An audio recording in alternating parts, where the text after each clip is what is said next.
And tcharan! Ayan, tapos na po nating lutuin ang ating gourmet tuyo. Ayan, at kung paano nga ba natin lutuin yan, halina kayo at samahan nyo si Tita Wena na lutuin yan.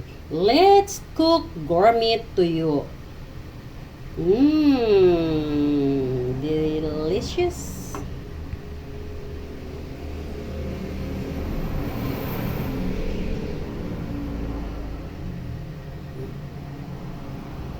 Hello mga best! Ayan, samahan nyo ako at gagawa tayo ulit ng gourmet tuyo. At ang gagawin nga nating gourmet ay ang malalaking bislad or daing na ito. Ayan. So, pakatapos ko silang hugasan at ibabad sa mainit na tubig na may suka at kunting sugar ay in-air dry ko na sila. Ayan, nasa strainer sila ngayon at naka air dry. Ayan guys. So, inarrange ko lang sila ng ganyan habang sila ay natututukan ng electric fan. So, ayan. So, ang lalaki niyan guys. Ang bawat isa ay malalaki. So, gugupit-gupitin natin yan ng maliliit guys. At sa paggagawa nga natin ng gourmet, kakailanganin natin ang young ginger or batang luya. Siyempre, hindi mawawala ang sibuyas, bawang. At meron tayo ditong celery at cilantro. Ayan. So, yan po ay nakaka-add ng aroma and high benefits na rin para sa ating lulutuin na gourmet. Siyempre, merong carrots doon. Ayan. At of course, hindi mawawala ang sili. Ayan, dahil masarap pag medyo maanghang, 'di ba? At may nakita nga ako, medyo luma na, pero okay lang 'yan.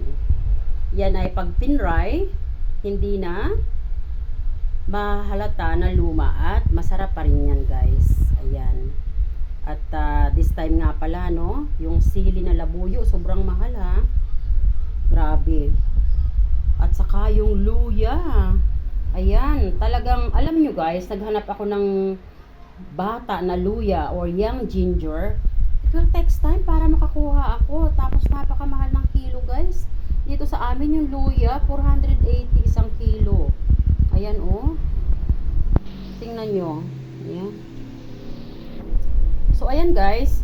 So, sa paggagawa din natin ng gourmet, gagamit tayo ng sugar, apple cider vinegar, and yes, halina kayo at gupit-gupitin na natin yan para ipa-fry na natin ng very very crunchy. And of course, lahat ng mga ingredients na ito should be fried and make it crunchy para maging matagal ang buhay ng ating gourmet tuyo. Yes, and the purpose of putting the apple cider vinegar ay para din mapurlong ang buhay ng ating gourmet tuyo. Para kahit ilang linggo pa yan ay hindi masisira kahit non-refrigerator. Yes. Halika na at mag-start na tayo.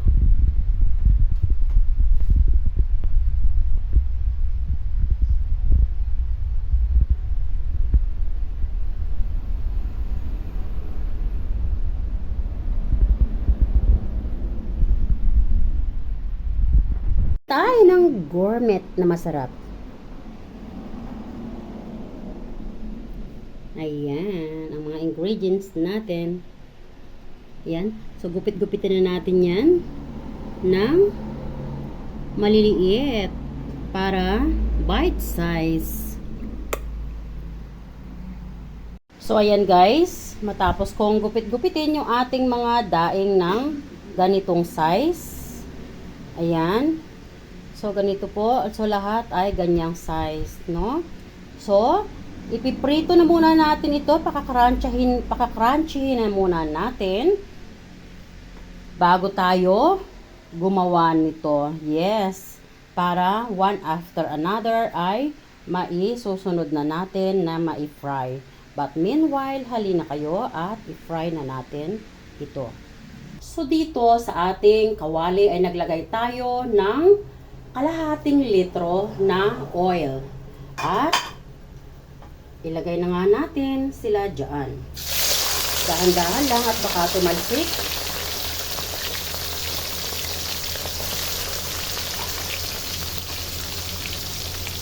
Hanggat kaya pong ilagay na natin para sila ay sabay-sabay na maluto.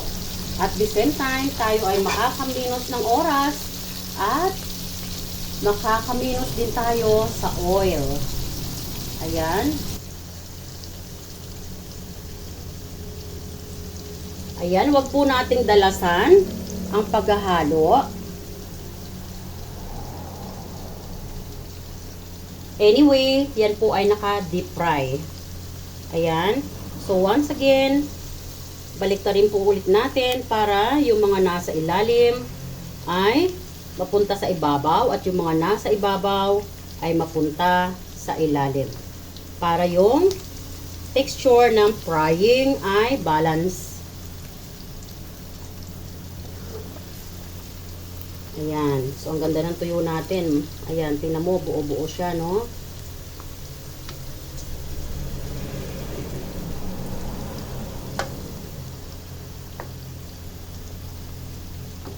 Lagi ako nagluluto nito, guys. Kasi, lagi kong pinapadala sa brother ko once na pumupunta sila dito.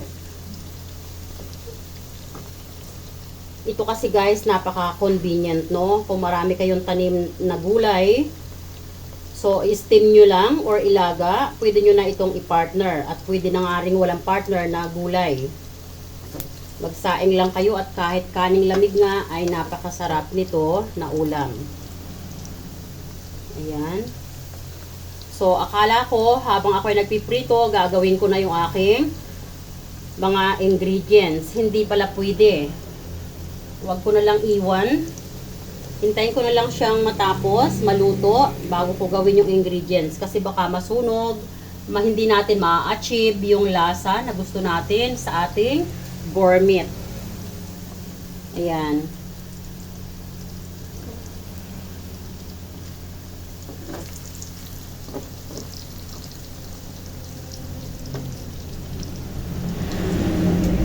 Tiyagaan po natin na haluin ha. Yung mga nasa tabi-tabi, kung hindi inaabot ng oil, paminsan-minsan po ay ganyanin natin. Ayan. Para pare-parehas po yung pagkakaprito, no? Mayroon kasi akong nabili sa online, yung iba, crunchy-crunchy, at yung iba naman ay parang hindi inabot ng oil. So, as much possible, dapat po ay lahat pare-parehas. Bango. Ayan.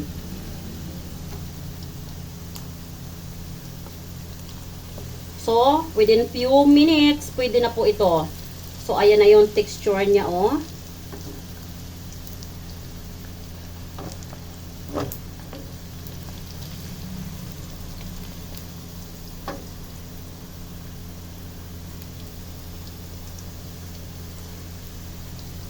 So, ayan guys.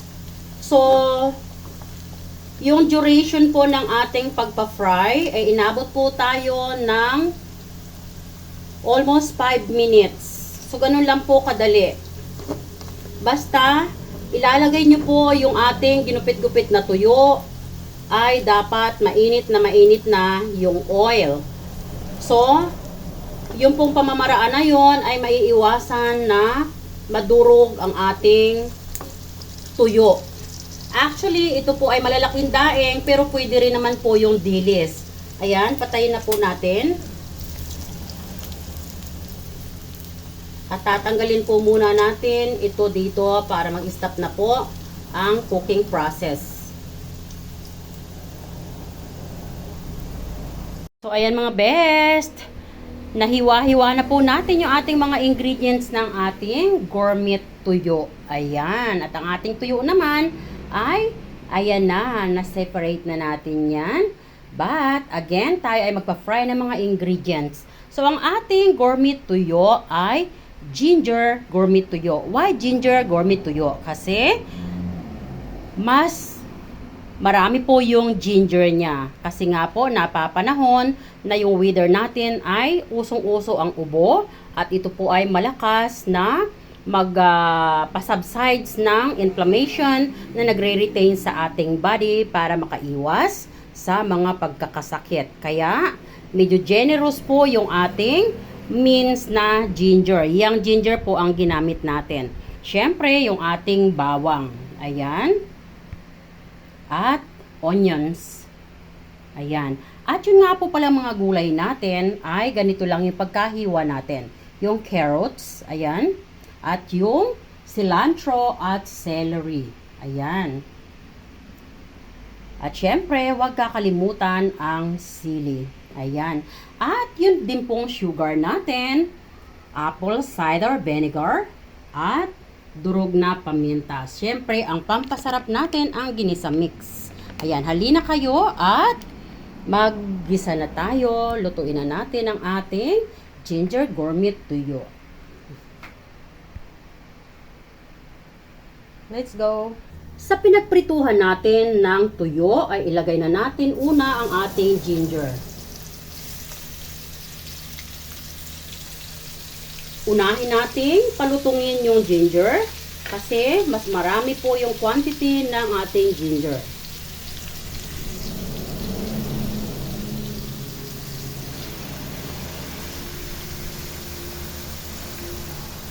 Ayan, naka-maximum heat po tayo.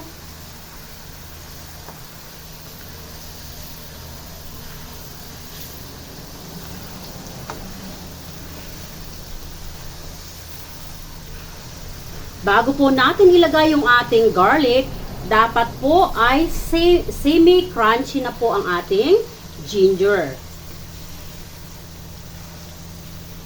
Ayan.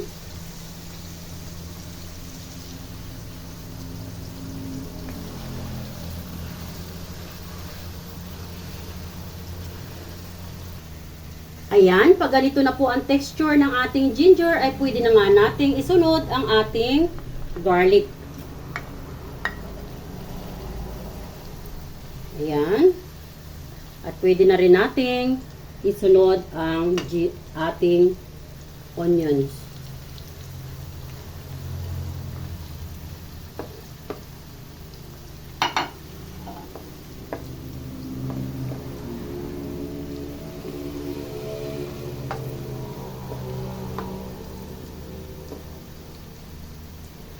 At habang nagpa-fry nga tayo ng tatlong ingredients natin, pwede na rin nating lagyan yan ng pamintang durog.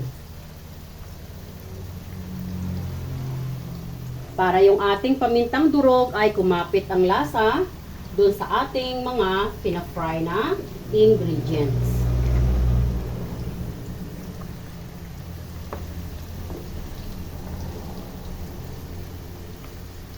Ayan, so halu-haluin lang po natin para mag-balance ang pagkaka-fry ng ating mga ingredients. So, pag po tayo nagpa-fry ng ganito, no, wag po nating iiwan. And if ever na iiwan po natin, ilagay po muna natin sa very low heat para hindi po nagkakaroon ng chance na masunog yung ating mga ingredients. Kasi once na nagkaroon po ng sunog sa ilalim, yung ating mga ingredients, mag-iiba po yung texture ng ating niluluto. And then possibly, hindi natin ma-achieve yung lasa na gusto nating ma-achieve sa ating niluluto.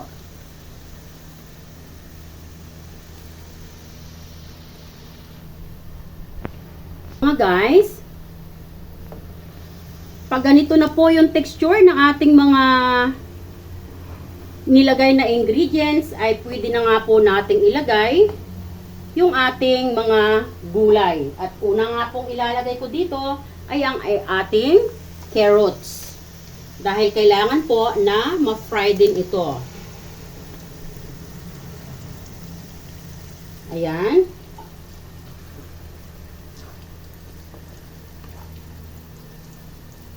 And then, ilalagay ko na rin yung ating sili. At huli nga natin ilalagay yung ating celery and cilantro. Ayan, lagay na natin yung sili.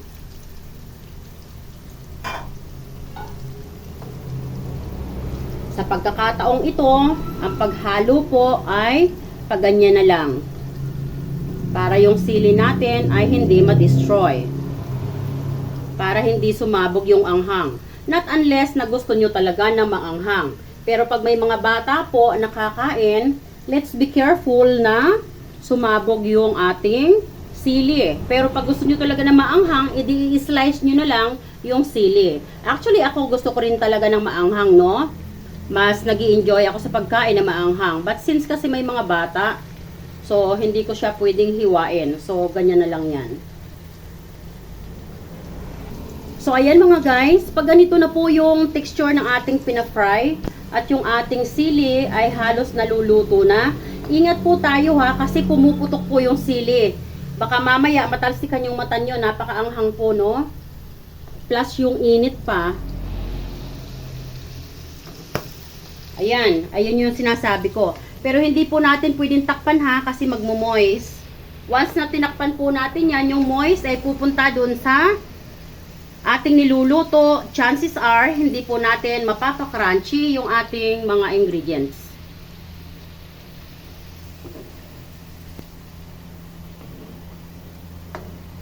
So, ayan. Tingnan po natin yung ating mga ingredients. Ayan. So, dire-diretso lang po ng paghahalo. Ayan. So, i-maintain lang po natin about 1 minute. Ayan, na hindi natin hinahalo. And then, after that, halo ulit. So, ayan guys, halos crunchy na yung ating mga ingredients. And then, this time ay pwede na nating ilagay yung ating cilantro and celery. And why? Last po natin silang ilalagay dahil yan po ay mabilis lang maluto. Ayaw natin silang matutong. So, dapat po i-analyze natin kung alin yung mga gulay na mabilis maluto or matagal maluto para one after another. Ayan, ito po ay mabilis na mabilis lang ha.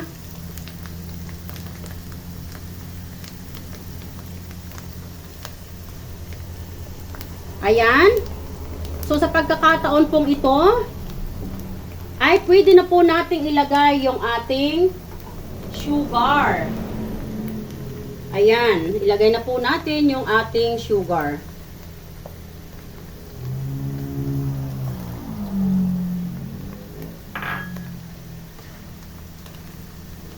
Ayan.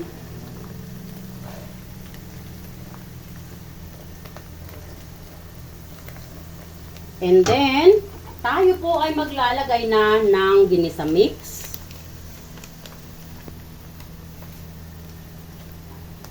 Kontrolin nyo na lang po yung paglagay ng ginisa mix ha, no measurement. Depende po yun sa quantity ng inyong niluluto. So parang, halimbawa tayo ay nagluluto ng ulam natin, di ba? So mini-measure ba natin yung mga ingredients? No. So ganun lang din po. So ayan, pagkatapos po natin ilagay yung ginisa mix, ay isusunod na po natin ang ating apple cider vinegar or any type of vinegar na meron kayo dyan sa inyong kusina. Pagkatapos pong ilagay ang vinegar, huwag po munang haluin.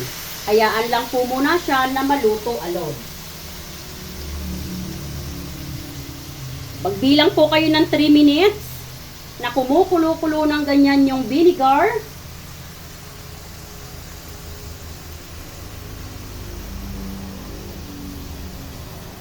And then, after po ay pwede nang haluin. Ayan. And then, this time po, nakita nyo yung mga ingredients natin. So, yun na po yung texture niya. So, ayan. So, yan po sila ay crunchy na. At sa pagkakataon pong ito, tayo po ay ilalagay na natin yung ating tuyo or daing. Ayan. So, ilagay na po natin yan dyan.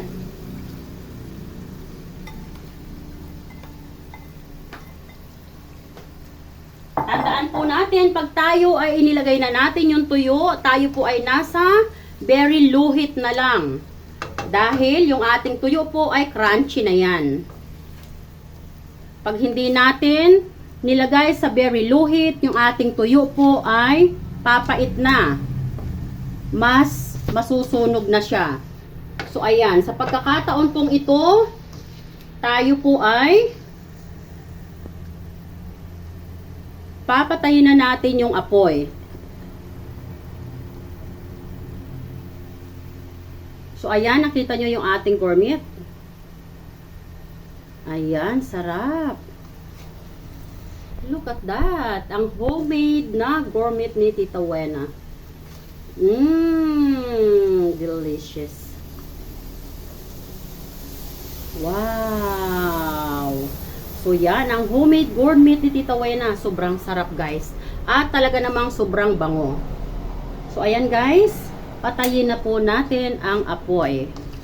And let it cool down at pwede na nating ilagay pag lumamig na sa jar. Tandaan po natin na hanggat hindi siya nagpo-cool down, wag po nating ilalagay sa jar para po ma-maintain natin yung ating mga tuyo na crunchy. So ayan. Look at this.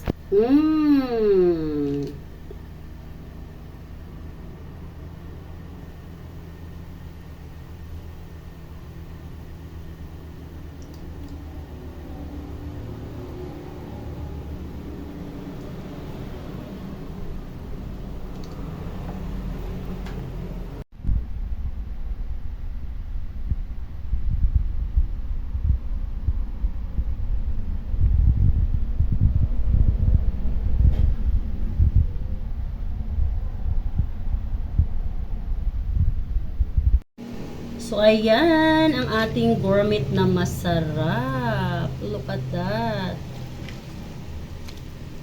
Wow! Ayan guys, salamat na muli sa inyong panunood. And Tita Wena always saying, don't forget to subscribe my YouTube channel and let's support one another sa aking Facebook. Yes! Ayan, at kung ikaw nga po ay bago pa lang sa aking YouTube channel, don't forget to hit the notification bell, subscribe, and write down your comment. And please share the video. Tita Wena always saying, don't forget to keep loving one another. I love you guys. Gourmet to you.